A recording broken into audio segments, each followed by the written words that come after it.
दोस्तों, यमन में एक बार फिर जंग की आहट सुनाई देने लगी। करीब 4 साल तक हालात कुछ हद तक शांत रहे, लेकिन अब अचानक तनाव फिर से भड़क गया है। इसकी वजह बना ईरान का एक विमान, जिसने पूरे इलाके में हलचल मचा दी। यमन के रक्षा मंत्रालय ने दावा किया कि उसने सना इंटरनेशनल एयरपोर्ट के रनवे पर हमला किया ताकि ईरान का विमान वहां लैंड ना कर सके। हमले का एक वीडियो भी वायरल हो रहा है, जिसमें हमले के बाद एयरपोर्ट के रनवे पर भयानक अटैक देखा जा सकता है। हमला करने से पहले लोगों को एयरपोर्ट खाली करने और वहां से दूर रहने की चेतावनी भी दी गई। वहीं हौती समूह का कहना है कि यह विमान उनके प्रतिनिधि मंडल को लेकर लौट रहा था, जो ईरान में अली खामेनी के अंतिम विदाई में शामिल हुआ था। हौती मीडिया के मुताबिक विमान बाद में हुदैदा एयरपोर्ट पर सुरक्षित उतर गया। उनका दावा है कि विमान में सिर्फ प्रतिनिधि मंडल ही नहीं, बल्कि कई मरीज और फंसे हुए नागरिक भी मौजूद थे। इसके बाद माहौल और गर्म हो गया। हौती रिबल्स ने सोमवार शाम को सऊदी अरब के दक्षिणी हिस्से पर हाइपरसोनिक और बैलिस्टिक मिसाइलों से बड़ा हमला किया है, जिसमें मुख्य रूप से Abha international airport, king Khalid airbase और प्रिंस सुल्तान एयरबेस को निशाना बनाया गया। यमन की राजधानी सना के हवाई अड्डे पर सऊदी समर्थित सेना द्वारा किए गए हवाई हमले के जवाब में हौथी ने यह कार्रवाई की है।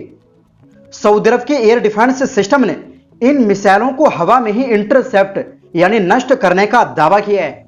इस ताजा हमले में फिलहाल किसी के हताहत होने या किसी बड़े नुकसान की पुष्टि नहीं हुई, लेकिन सुरक्षा के मद्देनजर वहां उड़ानों को सस्पेंड कर दिया गया। वहीं हौती का दावा है कि उनका यह हमला पूरी तरह सफल रहा। हौती प्रवक्ता यहिया सरी ने आरोप लगाया कि सऊदी अरब ने सना एयरपोर्ट पर कई हवाई हमले किए हैं। उन्होंने कहा कि अब तनाव कम करने का दौर खत्म हो गया है और इन हमलों का जवाब जरूर दिया जाएगा। हौती सरकार ने भी कहा कि अगर हालात और बिगड़े तो इसकी पूरी जिम्मेदारी सऊदी अरब की होगी।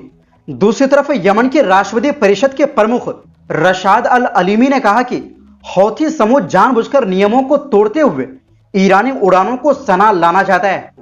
उन्होंने सेना को हाई अलर्ट पर रहने और देश की सुरक्षा के लिए हर जरूरी कदम उठाने का आदेश दिया। यमन के रक्षा मंत्री ताहिर अल अकीली ने भी साफ कहा कि अब ईरानी विमानों को बिना अनुमति यमन के हवाई क्षेत्र में आने नहीं दिया जाएगा। अगर ऐसा हुआ तो सरकार कड़ा जवाब देगी। इसी बीच यमन सरकार ने संयुक्त राष्ट्र सुरक्षा परिषद की आपात बैठक बुलाने की मांग की है। सरकार का कहना है कि ईरान सीधे सीधे यमन की संप्रभुता का उल्लंघन कर रहा है और दुनिया को इस पर कार्रवाई करनी चाहिए। विशेषज्ञों का मानना है कि यह पूरा घटनाक्रम सुरक्षा परिषद की बैठक से ठीक पहले हुआ है, इसलिए इसका असर अंतरराष्ट्रीय राजनीति पर भी पड़ सकता है। कुछ जानकारों का कहना है कि फिलहाल दोनों पक्ष सीमित कार्रवाई कर सकते हैं, लेकिन अगर तनाव बढ़ा तो हालात बड़ी जंग में भी बदल सकते हैं। यमन के कुछ राजनीतिक विश्लेषकों का दावा है कि ईरान इस रास्ते से हौती समूह को और मजबूत करना चाहता है, ताकि बाब अल मंदेब जैसे बेहद अहम समुद्री रास्ते पर उसका प्रभाव बढ़ सके। हालांकि ये विश्लेषकों की राय है और इसकी स्वतंत्र पुष्टि नहीं हुई।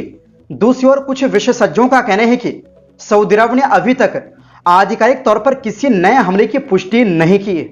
हमले से पहले ऐसा बताया जा रहा था, अगर हौती समूह जवाबी हमला करता है तो पूरे इलाके में तनाव और ज्यादा बढ़ सकता है। दरअसल ये विवाद 3 जुलाई से शुरू हुआ था, जब ईरान के महान एयर का एक विमान सना एयरपोर्ट पर उतरा था।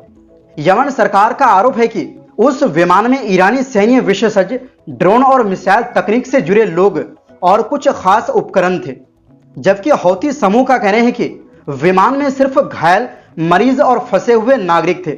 इसके बाद हौती समूह ने साफ कर दिया कि तेहरान और सना के बीच उड़ानें जारी रहेंगी।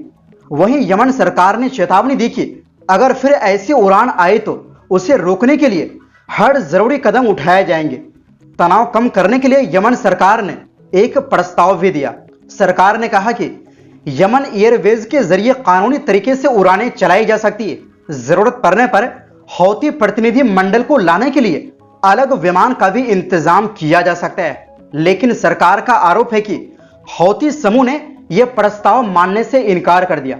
दोस्तों, करीब 12 साल से यमन संघर्ष की आग में जल रहा है। संयुक्त राष्ट्र की कई कोशिशों के बावजूद अब तक स्थायी शांति नहीं हो सकी। ऐसे में ईरानी उड़ानों को लेकर शुरू हुआ यह नया विवाद एक बार फिर पूरे इलाके को बड़े सैन्य टकराव की तरफ धकेलता हुआ दिखाई दे रहा है।